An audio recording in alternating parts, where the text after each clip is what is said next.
On passe maintenant à l'exercice de lecture, l'exercice d'application de la lecture. Donc ça, la case 1 et 2, c'est des cas spécifiques qu'on retrouve dans le Coran et c'est quelques sourates qui commencent avec ces mots-là. En fait, la spécificité de ces deux mots-là, c'est les lettres n'ont pas d'accent. Dans ce cas-là, et ça n'existe pas beaucoup, c'est dans quelques sourates, quelques débuts de sourates dans le Mus'haf, dans le Coran, qu'on trouve ce cas-là. Donc dans ce cas-là, on va prononcer le nom de la lettre. C'est quoi cette lettre, la première? Donc c'est Elif. Donc on va dire Elif. La deuxième, c'est quoi? Lem. On dit Lem. Et ça quoi? Et dernière lettre, c'est quoi? C'est Mim. On dit Mim. Du coup, la première case, on va lire carrément Elif, Lem, Mim. Carrément, on va lire ça. Parce que c'est des mots spécifiques qui se trouvent au début de quelques sourates dans le Coran. Donc, la première case, c'est Alif, Lam, Mim. La deuxième case, c'est la même chose. Alif, Lam, Mim. Ensuite, Ra. Donc, on va lire Alif, Lam, Mim, Ra. C'est comme ça qu'on va lire ça. Et ça, bravo, masha'Allah, vous êtes en train de lire vos premiers versets. Ça, c'est parmi dans quelques lectures du Coran, c'est compté comme un verset. Alif, Lam, Mim, Ra. Désolé, c'est pas un R1 ici. C'est pas un Mim ici, c'est pas un Lam ici. Attention, c'est pour approcher la prononciation. Il faut pas prendre l'écriture, c'est pour ça que je l'aime pas beaucoup. Je l'aime pas du tout, l'écriture en phonétique. Maintenant, on passe avec des mots qu'on va lire avec les accents. Donc, Lam avec Fatha, ça donne La, suivi d'un Mim avec Soukoun qui est bloqué, du coup, donc on dit Lam. On passe au curseur. Donc ici, Ba avec Fatha, ça donne Ba, et Lam avec Soukoun, ça donne L. Donc, Bel. Ici, Ra avec Dhamma, c'est Rou, Lam avec Dhamma, c'est Lou, et les deux, ça donne Roulou. Le 6, Lam avec Kasra, c'est Li, et Mim avec Fatha, c'est Ma. Lima. Dans le 7, on a trois lettres. La première, c'est Mim avec Dhamma, on connaît, Mou. La nouvelle lettre d'aujourd'hui, c'est un Lam. Lam avec Dhamma, c'est Lou. Et le Ra avec Fatha, c'est Ra. Mouloura. Maintenant, on peut dire que sur la case 7, là, on peut confondre avec le Elif. On peut dire que moi, je lis celle-là, la lettre au milieu. Pour moi, c'est un Elif. Donc, vous avez deux indices. Même j'ai envie de dire trois. Cette lettre-là ne peut pas être Elif. Donc, celle-là ne peut pas être un Elif. Pourquoi? Parce que premièrement, elle s'attache. Ici, on voit bien les deux lettres qui s'attachent. Donc ça, c'est impossible que ce soit la lettre Elif. C'est la lettre Lam. Autre chose, la lettre Elif, elle n'a pas d'accent. Donc si vous voyez un bâton comme ça, un trait vertical comme ça, avec un accent, soit Dhamma, soit Fatha, soit Kasra, soit Shadda, ça ne doit pas être un Elif. C'est un Lam, forcément. Donc là, vous avez le deuxième indice. Et le troisième indice, c'est que le Elif, c'est toujours, il y a Fatha avant lui. Donc si avant la lettre, vous n'avez pas Fatha, ça ne peut pas être un Elif dans ce cas-là. Après, ça peut exister un mot comme ça, Mim Fatha, suivi d'un Lam Dhamma. Donc là, vous avez deux raisons pourquoi cette lettre ne peut pas être un Elif. Donc voilà pour ne pas confondre les lettres Lam et Elif. Donc c'est le mot Mouloura. Mouloura. Je reviens au curseur. Ici, il y a Shadda sur le Lam. Donc on a l'habitude maintenant, Shadda.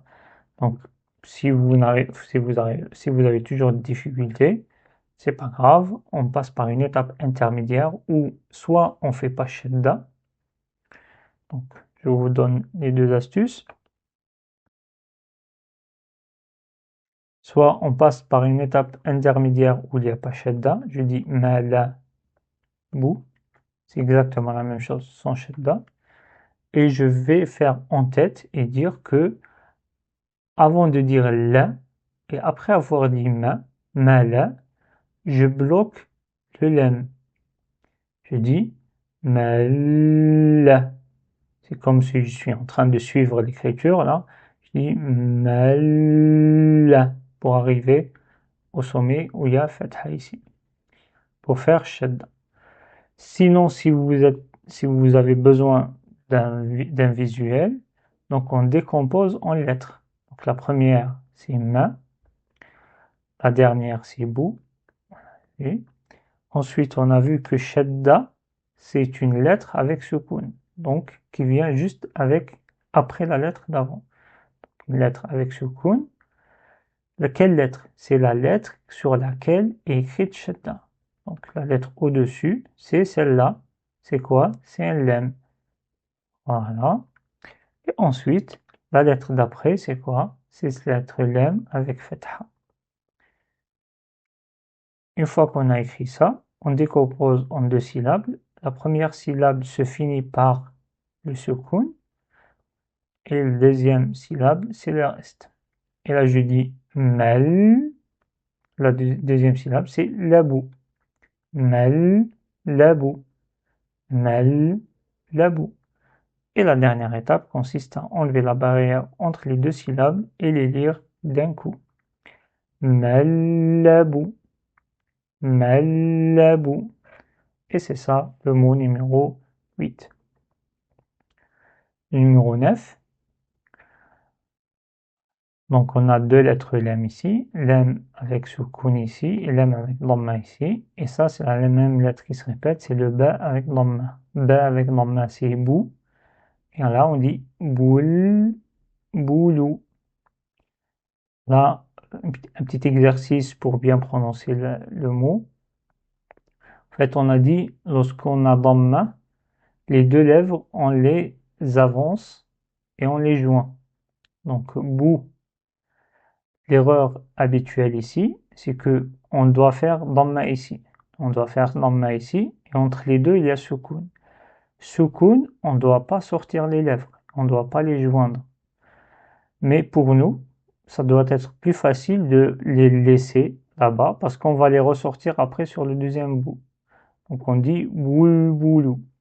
Et ça, c'est pas très très juste. Surtout en lecture du Coran. Donc là, essayez de prendre les bonnes habitudes dès maintenant. Quand vous dites bou, on sort bien les lèvres. Quand on dit la, on rétrécit on rentre les lèvres. Boul, bou. Et on les ressort après. Boul, boulou. Vous pouvez vous appuyer, vous aider par une miroir pour vous voir dans la, dans la glace pour voir si vous sortez les lèvres en prononçant le lame avec sukun. Boul, boulou. Le mot 10. Donc vous avez la deuxième astuce. Donc j'efface shadda dans un premier temps. Je dis la ma. Maintenant shadda elle est où? Elle est après le lame et sur le mime. Donc je dis la et avant de dire mime avec fatha, je bloque. Lam, lamma, lammama, lammama. Voilà. Le mot 11, là on a un prolongement parce qu'on a un elif. Dès que je vois un elif, je sais que j'ai un prolongement. Je prolonge quoi? Est-ce que je prolonge cette lettre-là? Non, parce que cette lettre-là, elle vient après le elif. Parce qu'on, je vous rappelle, on fait de droite à gauche. Donc la lettre avant le elif, c'est celle-là. C'est mim avec fatha, c'est ma. Et du coup, on dit ma. Ensuite, li. Mali. Vous pouvez vous entraîner pour dire les deux lettres mali. Ça, c'est sans prolongement. Et avec prolongement, on dit mali. Et ensuite, la lettre 12, la case 12. Donc là, on a un alif, du coup, j'ai un prolongement. Un prolongement de quoi? C'est de la lettre qui vient avant, qui a fatha. Et donc là, on a ra. Donc avant ra, il y a quoi? Il y a mi. Donc je dis mi ra. Et à la fin, on a un lem avec soukoun, c'est bloqué. On dit miral. Voilà du coup pour l'exercice de lecture de la lettre lem.